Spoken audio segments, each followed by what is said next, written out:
سیرت نبی رحمت صلی اللہ علیہ وسلم چیپٹر 7.3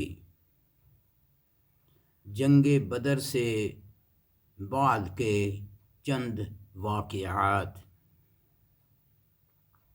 مدینہ منورہ میں مسلمانوں کے 3 دشمن پہلے ہی تھے، ایک مشرکین مکہ، دوسرے یہود اور تیسرے منافقین۔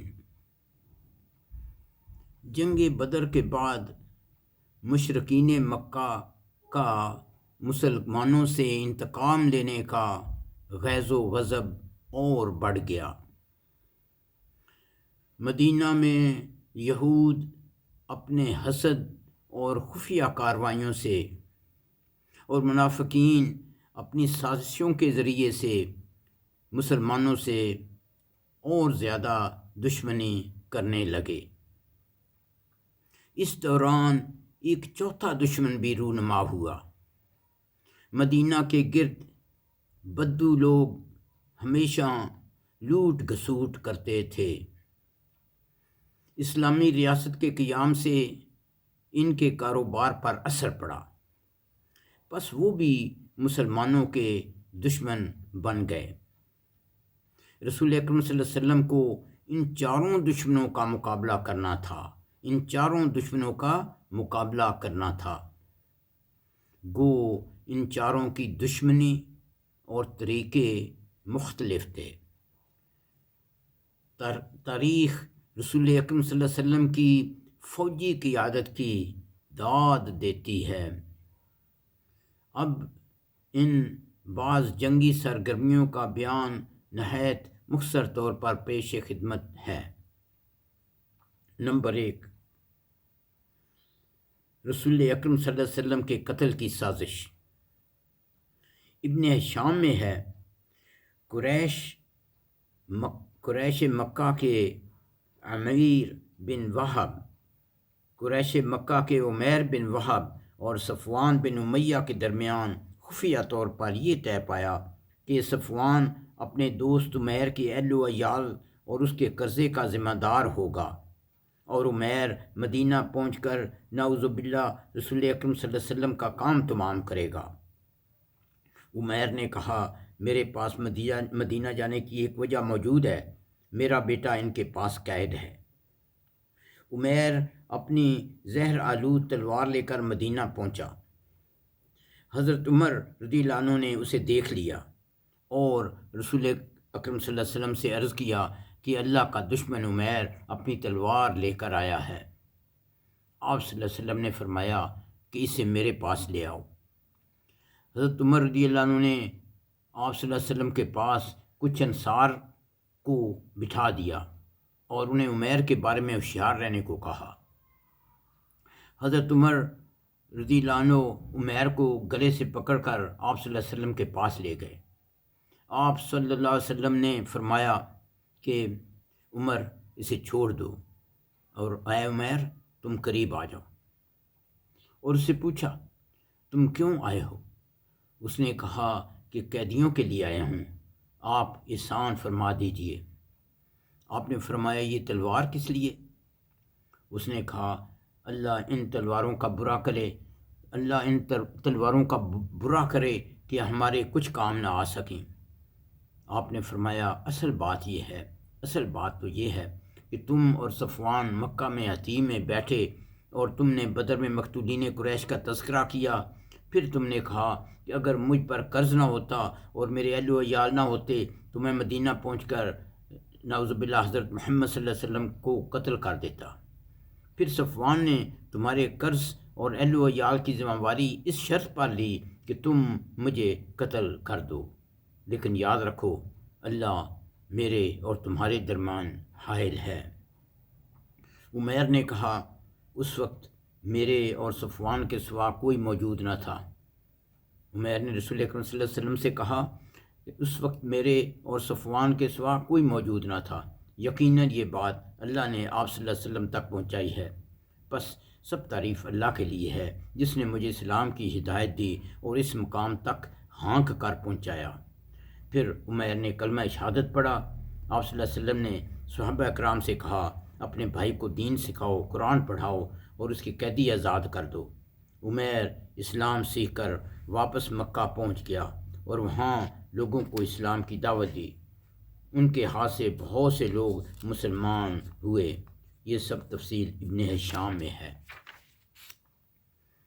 واقعہ نمبر 2، غزوہ بنی قینقاع، شوال 2 ہجری۔ یہود اور مسلمانوں کے درمیان معاہدے کے باوجود یہود اکثر خیانت اور عہد شکنی کرتے، لیکن مسلمان صبر سے کام لیتے۔ مثلاً ایک دن اوس اور خزرج کے لوگ آپس میں گفتگو کر رہے تھے۔ ایک بوڑھے یہودی شاش بن قیس نے ایک نوجوان یہودی کو ان کی مجلس میں بھیجا اور جنگ بعاث کا ذکر اور اس کے متعلقہ اشعار پڑھنے کی تلقین کی۔ یہ اشعار سن کر دونوں قبیلوں کے جذبات ابھر آئے اور دونوں قبیلے جنگ کے لیے تیار ہو گئے۔ رسول اکرم صلی اللہ علیہ وسلم وہاں پہنچے اور ان کو نصیحت کی کہ یہ شیطان اور دشمن کی چال ہے۔ ان کو بات سمجھ آ گئی، وہ رونے لگے اور اوس اور خزرج کے لوگ ایک دوسرے سے گلے ملے۔ جنگ بدر کے بعد یہود کی شرارتوں اور لڑانے بڑھانے کی حرکتیں اور بڑھ گئیں۔ یہود کے تینوں قبیلوں میں سے بنو قینقاع سب سے زیادہ شرپسند اور بدماش تھا۔ یہ پیشے کے سنار، لوہار اور برتن ساز تھے۔ اس وجہ سے ان کے پاس سامان جنگ بہت زیادہ تھا اور 700 جنگی نوجوان بھی۔ ابو داود میں ہے کہ جنگ بدر کے بعد رسول اکرم صلی اللہ علیہ وسلم نے بنو قینقاع کے بازار میں یہود کو جمع کیا اور فرمایا، اے جماعت یہود، تمہارے لیے بہتر ہے کہ اسلام قبول کر لو، ورنہ تمہیں بھی ویسی مار پڑ سکتی ہے جیسے کہ قریش کو پڑ چکی ہے۔ یہود نے کہا، اے محمد تم صلی اللہ علیہ وسلم، تم اپنے آپ کو بہت بڑا نہ سمجھو۔ تمہاری جنگ قریش جیسے اناڑی اور غیر تجربہ کار لوگوں سے ہوئی ہے، اس لیے تم نے انہیں شکست دی۔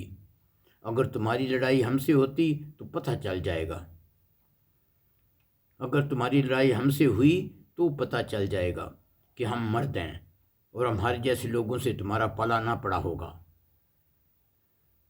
اسی بات کے بارے میں اللہ تعالیٰ نے سورۃ آل عمران آیت 12 اور 13 میں فرمایا ہے، آپ کافروں سے کہہ دیں کہ تم من قریب دنیا میں مغلوب ہوگے اور آخرت میں جہنم کی طرف ہانکے جاؤ گے، اور وہ برا ٹھکانہ ہے۔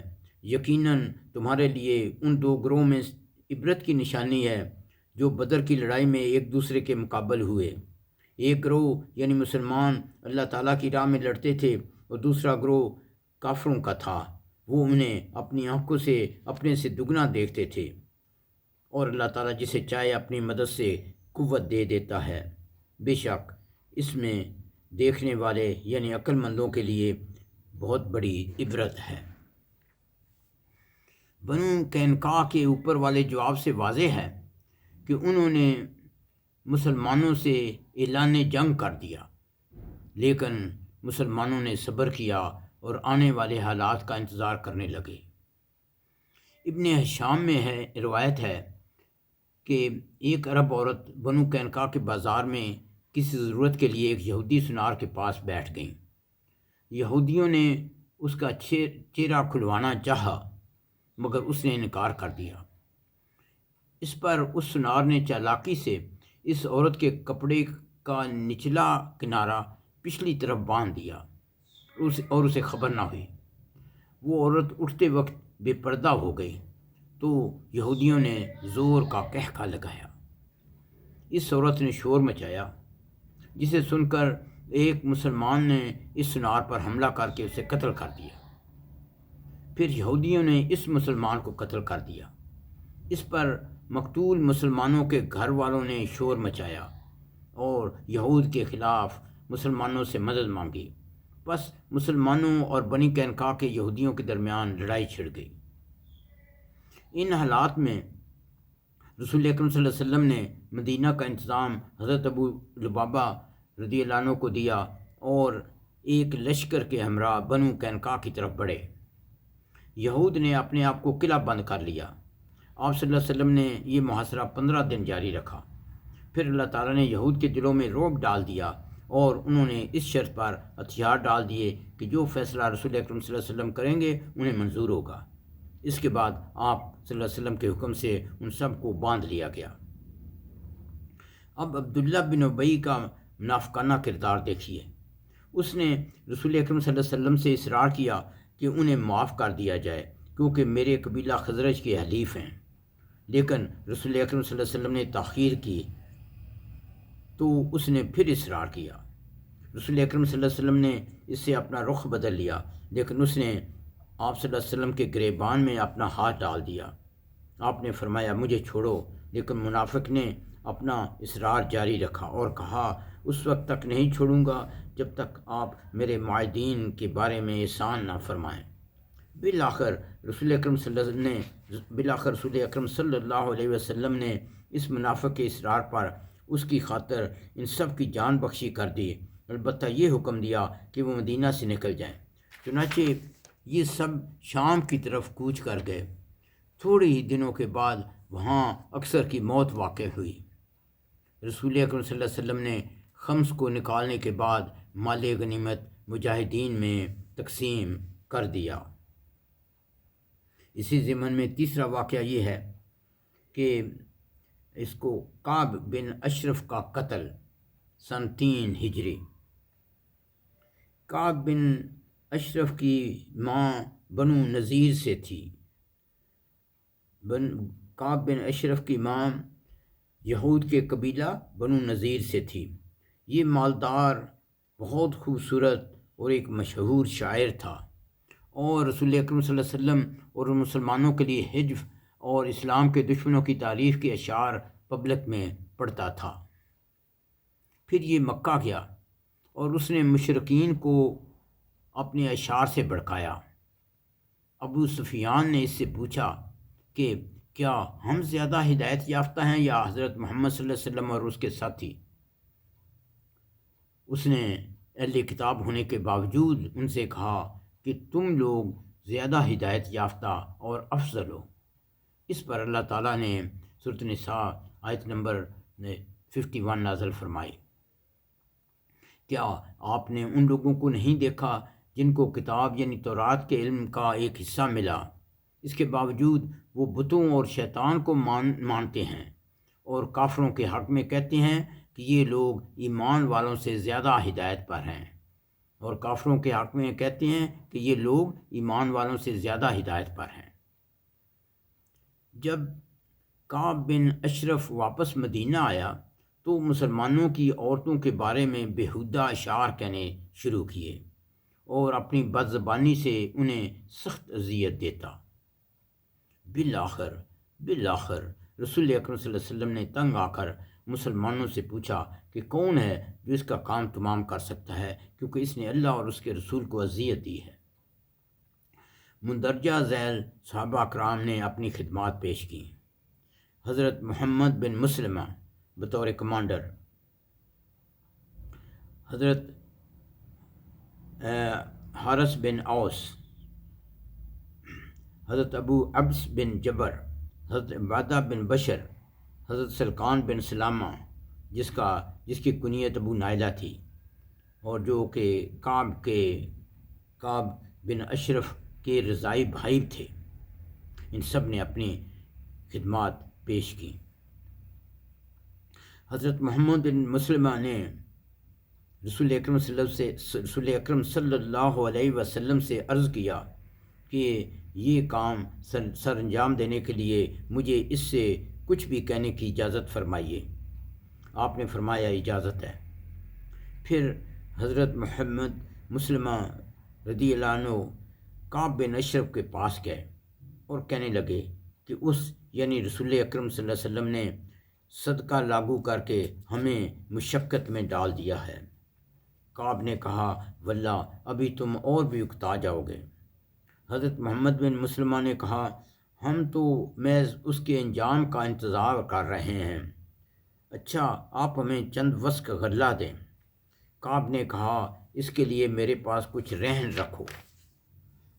حضرت محمد بن مسلمہ نے کہا، آپ کون سی چیز پسند کریں گے؟ کعب نے کہا، اپنی عورتوں کو میرے پاس رہن رکھو۔ حضرت محمد بن مسلمہ نے کہا، بھلا ہم آپ جیسے عرب کے خوبصورت ترین شخص کے پاس اپنی عورتیں کیسے رہن رکھ سکتے ہیں؟ کعب نے کہا، اپنے بیٹوں کو ہی رہن رکھ دو۔ حضرت محمد بن مسلمہ نے کہا، اس صورت میں لوگ انہیں تانا دیں گے کہ تمہیں 1 یا 2 وسق غلہ کے بدلے رہن رکھا گیا تھا، اس کی بجائے آپ ہمارے ہتھیار رکھ سکتے ہیں۔ طرفین میں اتفاق ہو گیا۔ حضرت محمد بن مسلمہ ہتھیار لے کر اس کے پاس آئیں گے۔ اسی طرح حضرت ابو نائلہ بھی کعب بن اشرف کے پاس گیا اور کہا، ایک ضرورت سے آیا ہوں، لیکن اسے راز میں رکھیے۔ کعب نے راز میں رکھنے کا اقرار کیا۔ حضرت ابو نائلہ نے کہا کہ یعنی رسول اکرم صلی اللہ علیہ وسلم نے ہماری زندگی بہت مشکل بنا دی ہے، سارا عرب ہمارا دشمن بن گیا ہے، وغیرہ وغیرہ۔ میرے کچھ قریبی دوستوں کی سوچ اور حالات بھی ایسے ہی ہیں، انہیں آپ کے پاس لانا چاہتا ہوں، آپ ان کے ہاتھ کچھ بیچیں اور ان پر احسان کریں۔ کعب نے ان پر احسان کرنے کا وعدہ کیا۔ بالآخر 14 ربیع الاول سن 3 ہجری کو رسول اکرم صلی اللہ علیہ وسلم نے اس مختصر دستہ کو دعا دے کر روانہ کیا۔ جب یہ کعب بن اشرف کے قلعے کے پاس پہنچے تو حضرت نائلہ نے اسے زور سے آواز دی۔ وہ آواز سن کر ان کے پاس آنے کے لیے اٹھا اس کی نئی دلہن نے کہا، اس وقت رات کو کہاں جا رہے ہو؟ میں ایسی آواز سن رہی ہوں جس سے گویا خون ٹپک رہا ہے۔ کعب نے کہا، یہ تو میرا بھائی محمد بن مسلمہ اور میرا دودھ بھائی ابو نائلہ ہے۔ اس کے بعد باہر آیا جبکہ اس کے جسم اور سر سے خوشبو ٹھاٹھیں مار رہی تھی۔ حضرت ابو نائلہ نے اپنے دوستوں سے کہہ رکھا تھا کہ جب میں اس کے سر کو قابو کر لوں تو تم اس پر حملہ کر کے اسے قتل کر دینا۔ جب کعب آیا تو اس سے کچھ باتیں کیں، پھر کہا، کیوں نہ شاب عجوز تک چلیں تاکہ آج رات کچھ دل کی باتیں کی جائیں۔ کعب نے کہا، اگر تم چاہتے ہو تو چلتے ہیں۔ راستے میں حضرت ابو نائلہ نے کہا، میں نے اس جیسی عمدہ خوشبو کبھی نہیں دیکھی۔ کعب نے فخر سے کہا کہ میرے پاس عرب کی سب سے زیادہ خوبصورت، سب سے زیادہ خوشبو والی دلہن ہے، میرے پاس عرب کی سب سے زیادہ خوشبو والی دلہن ہے۔ حضرت ابو نائلہ نے کہا، اجازت ہو تو ذرا آپ کا سر سونگھ لوں؟ کعب نے اجازت دی تو حضرت نائلہ نے خود سونگھا اور ساتھیوں کو بھی سونگھایا۔ تھوڑی دور اور چلے تو حضرت نائلہ نے یہی معاملہ دہرایا۔ پھر تھوڑی دیر بعد حضرت ابو نائلہ نے تیسری بار اس کے سر کو سونگھنے کی اجازت چاہی۔ اس بار اس کے سر کو پکڑ لیا تو اس پر کئی تلواریں برس پڑیں اور حضرت محمد بن مسلمہ پر بھی حملہ آور ہوئے اور اس کا کام تمام کر دیا گیا۔ اس کارروائی کے دوران حضرت حارث بن اوس اتفاقاً تلوار کی نوک سے زخمی ہوئے۔ بعد میں رسول اکرم صلی اللہ علیہ وسلم نے حضرت حارث کے زخم پر لعاب دہن لگایا تو وہ شفا یاب ہوئے اور آئندہ کبھی تکلیف نہ ہوئی۔ جب یہ دستہ رسول اکرم صلی اللہ علیہ وسلم کے پاس پہنچا تو آپ نے فرمایا کہ تیرے یہ چہرے کامیاب رہیں، یہ چہرے کامیاب رہیں، افلحت الوجوہ۔ دستہ نے عرض کیا، رسول اللہ آپ کا چہرہ بھی اے اللہ کے رسول ہمیشہ ہمیشہ کامیاب رہے۔ آپ صلی اللہ علیہ وسلم نے اس کے قتل پر اللہ تعالیٰ کی حمد و ثنا کی۔ اس سے یہود کو سمجھ آ گئی کہ شرارت کی صورت میں رسول اکرم صلی اللہ علیہ وسلم طاقت کا استعمال کریں گے، پس سب چپ چاپ بیٹھ گئے۔ اس طرح رسول اکرم صلی اللہ علیہ وسلم بیرون مدینہ سے متوقع خطرات کے سامنا کرنے کے لیے فارغ ہو گئے۔ ربنا تقبل منا انك انت السميع العليم وتب علينا انك انت التواب الرحيم.